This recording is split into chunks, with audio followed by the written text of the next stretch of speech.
السلام علیکم فرینڈس، تو کیسے ہیں آپ سبھی لوگ؟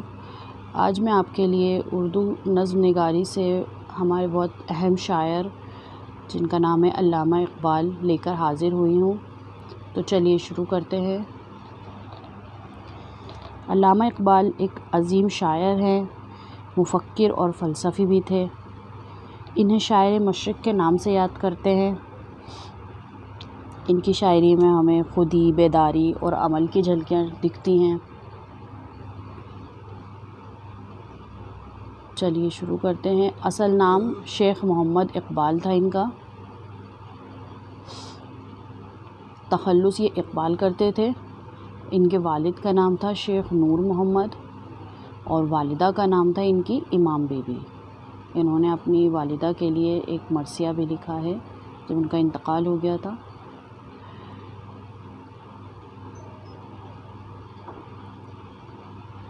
ان کی پیدائش 9 نومبر 1877 کو ہوئی تھی، سیالکوٹ پاکستان میں ہی، اور ان کی پیدائش پر ہی اردو ڈے منایا جاتا ہے آج بھی 9 نومبر کو۔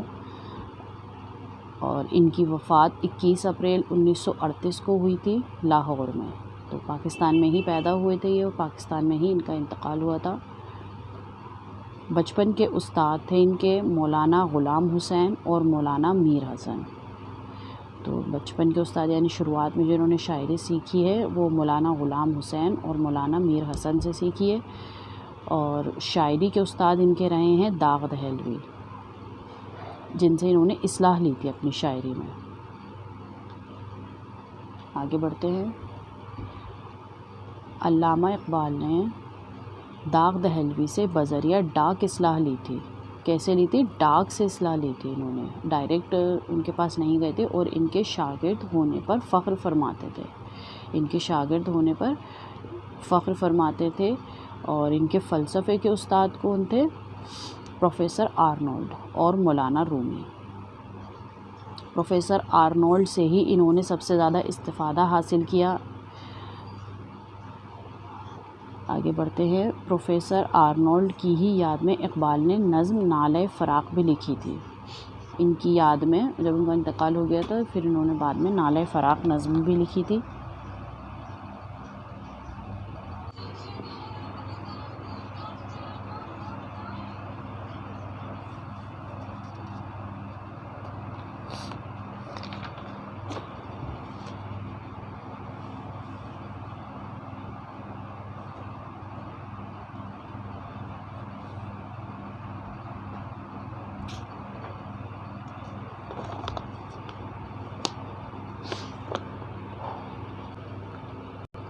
علامہ اقبال نے اپنے کلام میں صنعت تلمیح کا استعمال کثرت سے کیا ہے۔ کس کا ہمیں ان کے کلام میں دکھتا ہے؟ صنعت تلمیح کا کثرت سے استعمال۔ اقبال کے کلام میں سب سے زیادہ شاہین پرندے کا استعمال کیا گیا ہے۔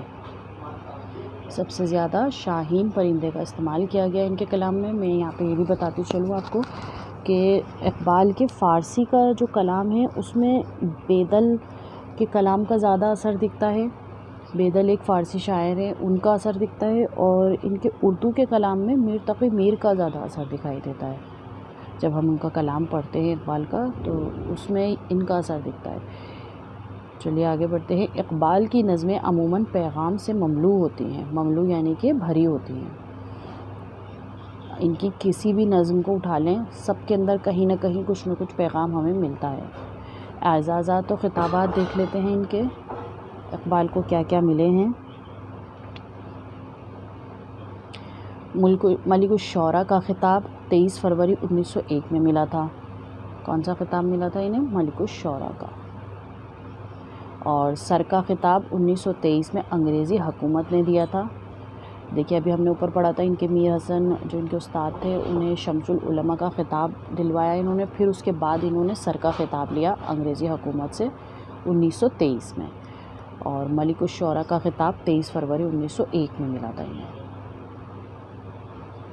علامہ اقبال کے کارنامے پڑھ لیتے ہیں، کیا کیا کارنامے ہیں ان کے۔ علامہ اقبال کے 4 اردو شعری مجموعے ہیں۔ کتنے ہیں ان کے اردو شعری مجموعے؟ 4۔ نمبر 1 بانگ درا، نمبر 1 کیا ہے؟ بانگ درا۔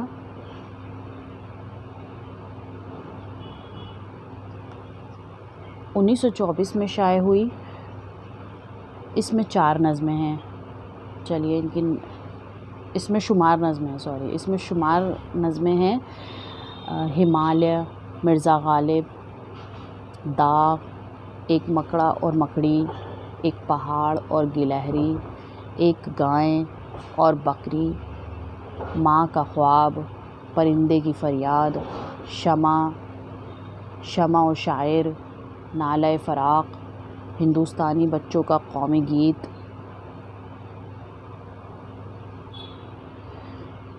ایک پرندہ اور جگنو، التجائے مسافر، شمع و شاعر، شکوہ، جواب شکوہ، شعاع آفتاب، طلوع اسلام، خضر راہ۔ تو ان کا یہ بہت فیمس، ان کا جو یہ بانگ درا پہلا ان کا مجموعہ کلام ہے جو 1924 میں شائع ہوا تھا، بہت فیمس ہوا تھا، لوگوں نے بہت پسند کیا تھا اسے۔ اور ہمالیہ بانگ درا کی پہلی نظم ہے۔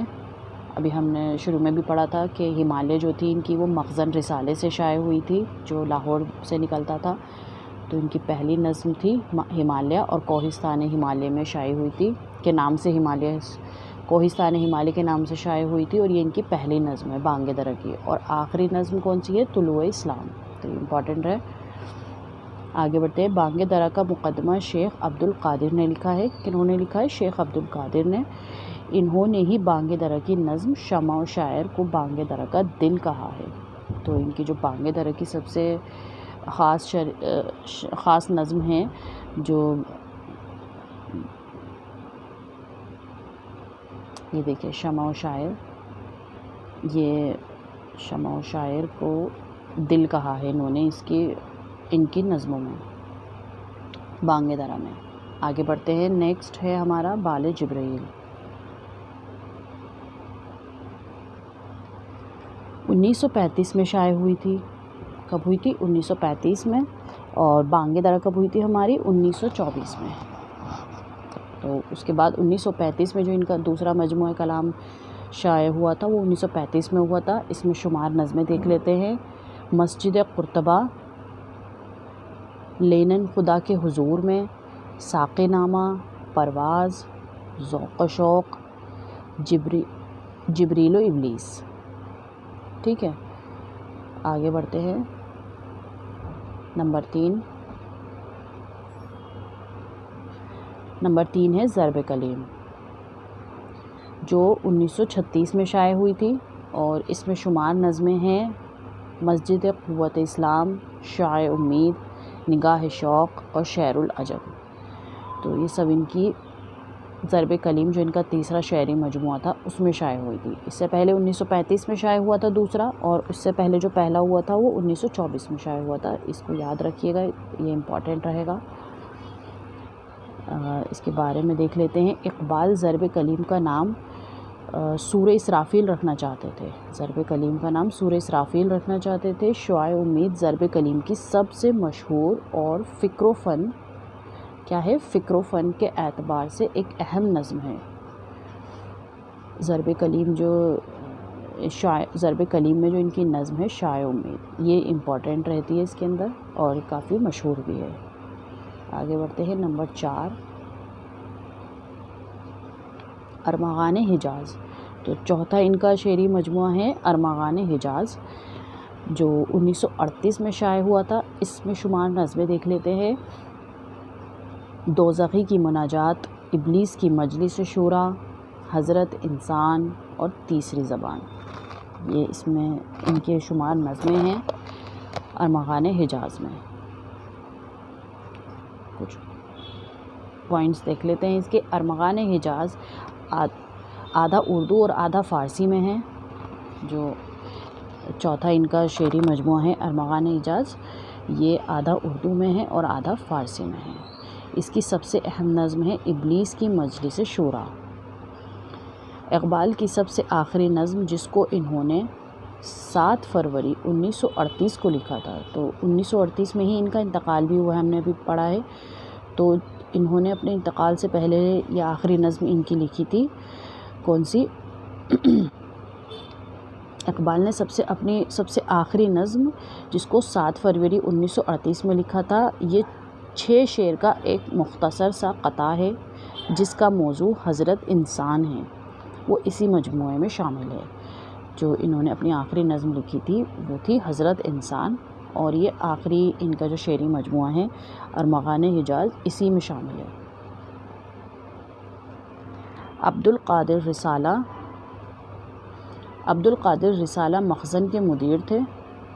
عبد القادر جو تھے وہ ان کے بہت خاص دوست رہے ہیں، اور یہ رسالہ مخزن کے مدیر تھے جہاں سے ان کی نظم شائع ہوتی تھی، جو ایک ماہوار رسالہ تھا اور لاہور سے شائع ہوتا تھا۔ کہاں سے؟ لاہور سے شائع ہوتا تھا۔ سب سے پہلے اقبال کے اشعار اسی رسالے میں شائع ہوئے تھے، اور اقبال اور عبد القادر میں اچھی دوستی تھی، ان کے دوست تھے عبد القادر۔ بانگ درا کا مقدمہ شیخ عبد القادر نے ہی لکھا ہے، تو ان کا جو پہلا شعری مجموعہ ہے بانگ درا، اس کا مقدمہ عبد القادر، جو ان کے خاص دوست رہے ہیں اور رسالہ مخزن کے مدیر رہے ہیں، انہوں نے لکھا ہے۔ نظم جاوید کے نام، کون سی نظم؟ جاوید کے نام علامہ اقبال نے لندن سے اپنے صاحبزادے ڈاکٹر جاوید اقبال کو بھیجا تھا۔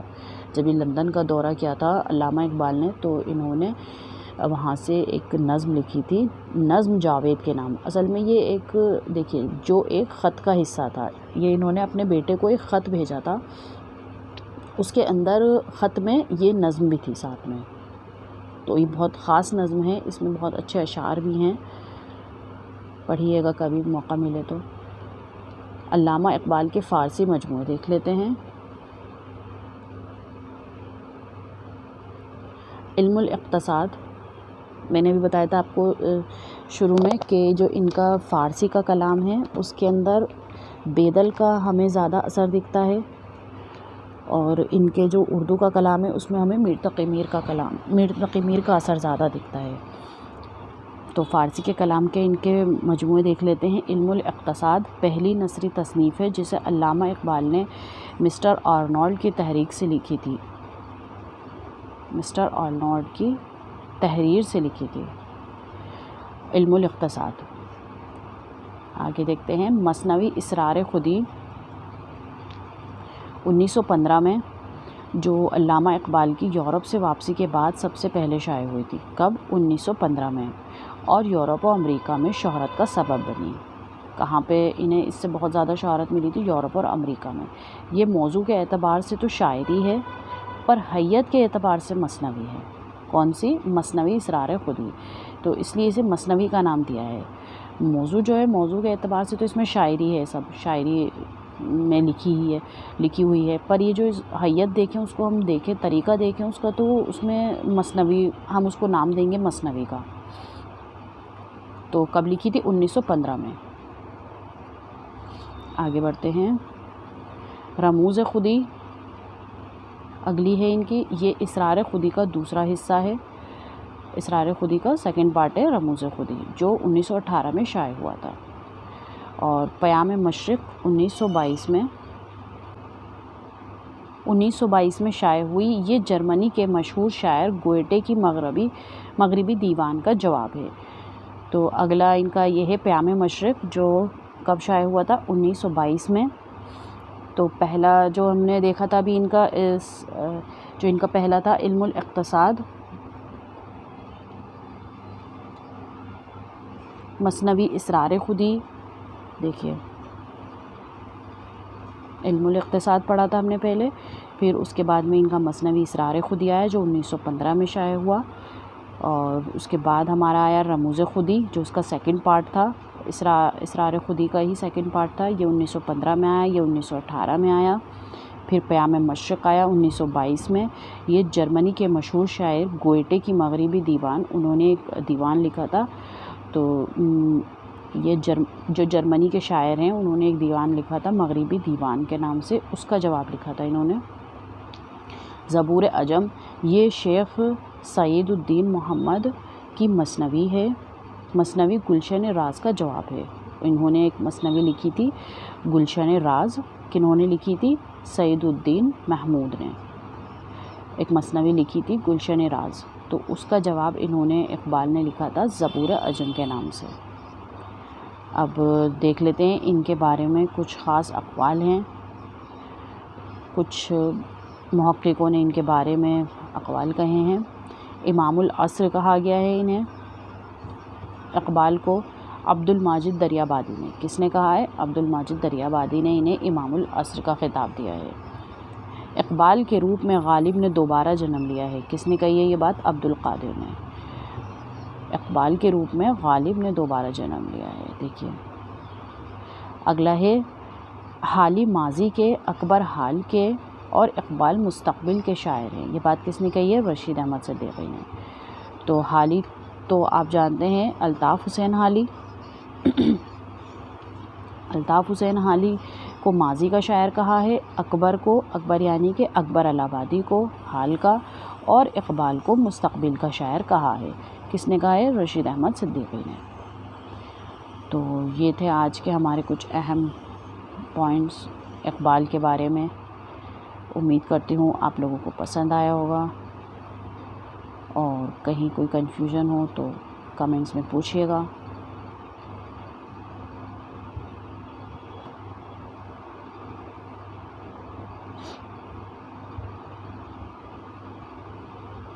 جزاک اللہ۔